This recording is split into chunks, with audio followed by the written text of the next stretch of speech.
And there are new troubles for Florida A&M University over hazing. Detectives investigating the death of a FAMU drum major say they have uncovered possible employee fraud and misconduct. Yesterday, in fact, the Florida Department of Law Enforcement sent a letter to the head of the state university system, which reads in part, information developed during the course of the Robert Champion investigation, along with information obtained from other sources, has identified potential violations of criminal law relating to fraud and or misconduct by employees of and or persons associated with Florida A&M University.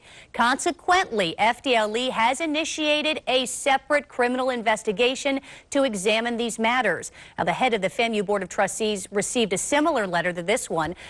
An FDLE spokesman would not discuss the investigation, certainly not uncommon, but confirms it will be handled separately from Robert Champion's death investigation. The 25-year-old, you'll remember, died after a band performance in Orlando on November 19th. Investigators believe hazing was involved. And, you know, in another hazing investigation at the university, these through FAMU students, these three of them, Aaron Golson, Sean Hobson, and James Harris, were arrested on Monday, accused of hazing a female band member before Champion's death. Detectives say the trio beat freshman and clarinet player Bria Hunter so badly it fractured her thigh bone and caused blood clots. I'm joined now by Dr. Vandana Bide, a pediatrician with the Mayo Clinic. Dr. Bide, thank you for joining us. I appreciate you being here. Really important, too, because we hear particularly now a lot about hazing, but for parents at home who are getting ready to send a child off, you know, to college, how would you define hazing? Well, Jennifer, hazing is any activity that's required of someone in order to join a group. And typically it involves some sort of degrading activity or humiliation, embarrassment, and it can really be anything that risks either emotional harm or can cause physical harm. And what's interesting, because really what we have been hearing about involves physical injury. If you could explain a little bit more, it doesn't necessarily have to be that, because you know, I've heard before, for instance, drinking games at college, that can be a form of hazing, correct? Right, exactly, and that's really prominent. That's drinking games, binge drinking, that's always been sort of a prominent part of being in a sorority or a fraternity. But as you can imagine, that can be very dangerous. Often it's in underage drinking. Even if the person involved is voluntarily doing whatever activity it is, it's often made in order to cause emotional embarrassment or emotional toll on the person. Why do you think students then are so hesitant to come forward?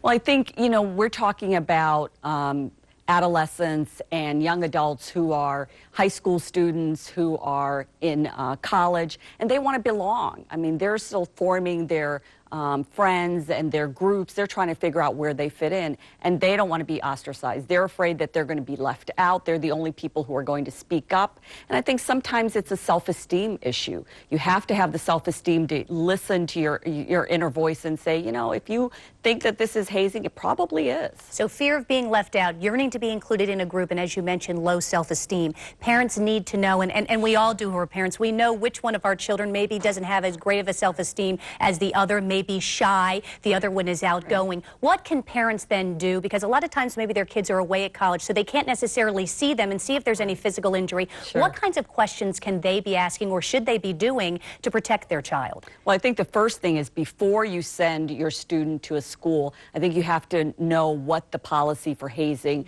what's tolerated at that school, what is the policy, say, for drinking games, or are those kinds of activities allowed, and hopefully they're not. And then once your student goes to school, stay involved. I think we so want our kids to be independent, and they want to be independent, and so a lot of times we back off, but I think it's important to allow that communication, to be involved. You know your child better than anybody else, so you know when something is going on, and encourage that person to speak up. There's lots of personnel in the educational system that they can go to if they're having any kind of concerns. And certainly ask them a lot of questions, which is important. Sure. And one thing too, and as you have seen, because I know you have counseled juveniles who have been hazed before, you can tell your doctor, because that is confidential. Right. And then there shouldn't be any retribution back against you. Right. I think you should never feel afraid to talk to either a guidance counselor or your physician, because that's often the first step, and sometimes it helps encourage you to do the right thing for you. Excellent advice, Dr. Bide. Thank you very much for joining us. Thank you.